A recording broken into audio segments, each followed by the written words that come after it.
Chapter 2. Is this the end times?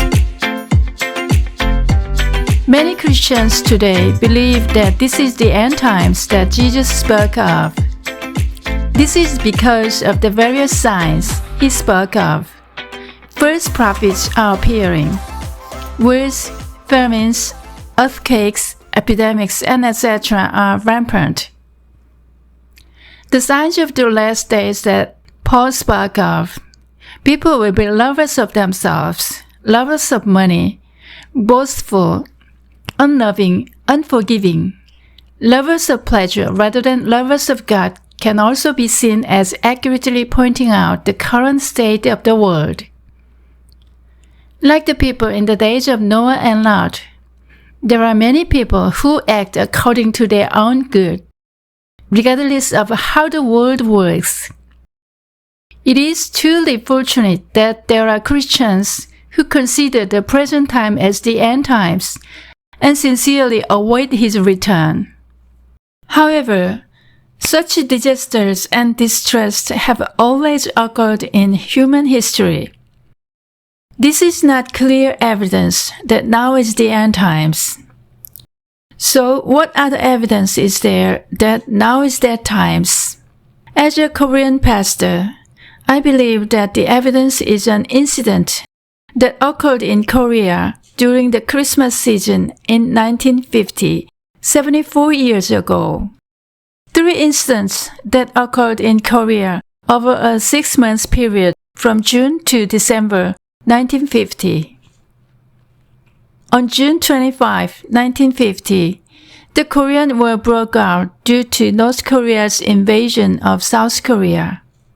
In June and September of that year, 2 terrible incidents occurred in Daejeon. One was the execution of leftist ideological criminals imprisoned at Daejeon prison by the retreating South Korean army. And the other was the massacre of right-wing figures in the same place by the Communist army retreating due to the Incheon landing operation. The number of victims in the second incident is 1,557, and the number of victims in the first incident is likely to be at least that many.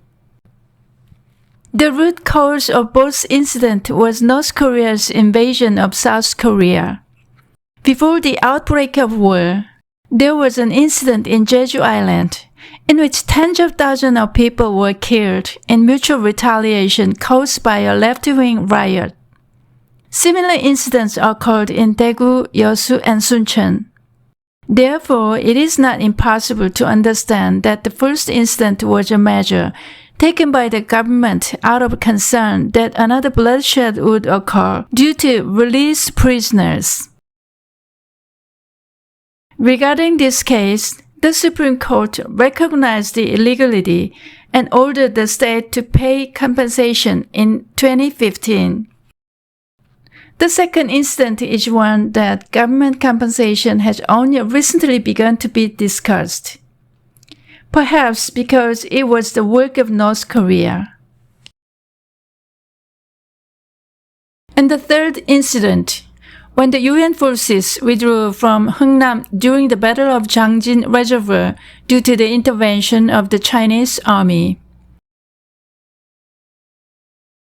MacArthur's headquarters rescued about 100,000 refugees. The well-known protagonists are the transport ship Meredith's Victory and Captain Leonard Laru. However, behind them were Commander MacArthur and President Seung-won. The ships mobilized at this time included not only U.S. military transport ships, but also Korean and Japanese ships, and even private wooden ships.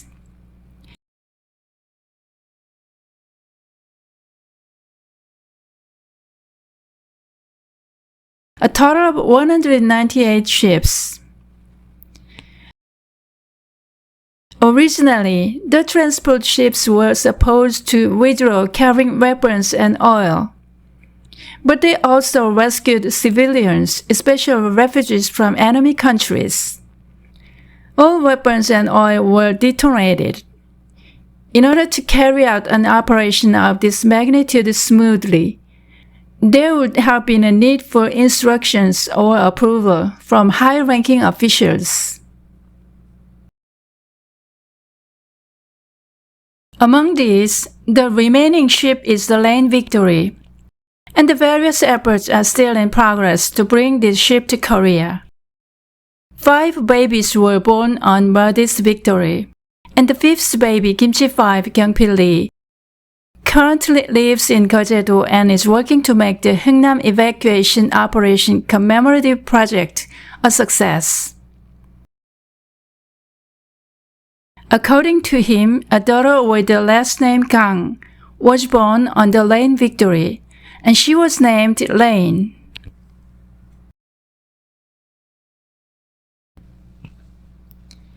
The crowd beat their souls into plowshares. Isiah's prophecy is fulfilled. About 2,600 years ago, the prophet Isiah said, "In the last days, they will beat their souls into plowshares and their spears into pruning hooks." During the Christmas season in December 1950, military transport ships carrying about 100,000 refugees, instead of weapons, sailed south through the East Sea and arrived at the land of freedom flowing with milk and honey. I believe this event is the fulfillment of this prophecy. Although the incident occurred in a corner of Korea, as a Korean pastor, I cannot help but understand this incident in that way.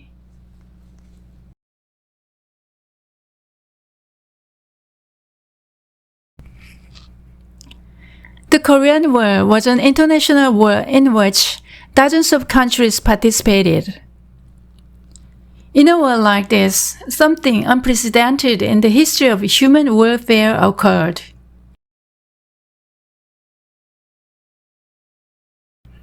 Laru, the captain of the Maldives Victory, said he saw the image of God in the refugees and that he felt like God was holding the helm of the ship.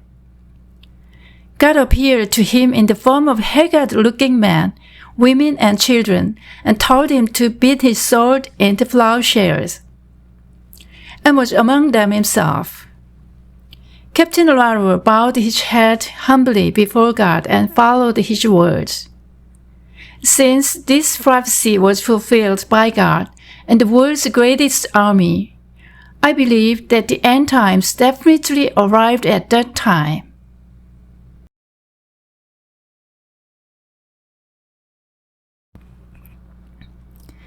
"74 years ago, 3 events occurred in Korea in just 6 months.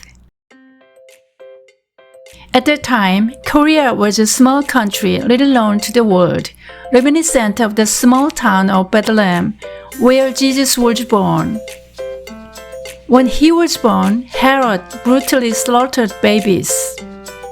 Before Isaiah's prophecy came true, there were 2 massacres in this land. The tragedy continued even after the incident. About 100,000 people who could not board the ships were later almost exterminated by the North Korean regime. It is said that the young people picked up the elderly first, and they remained behind.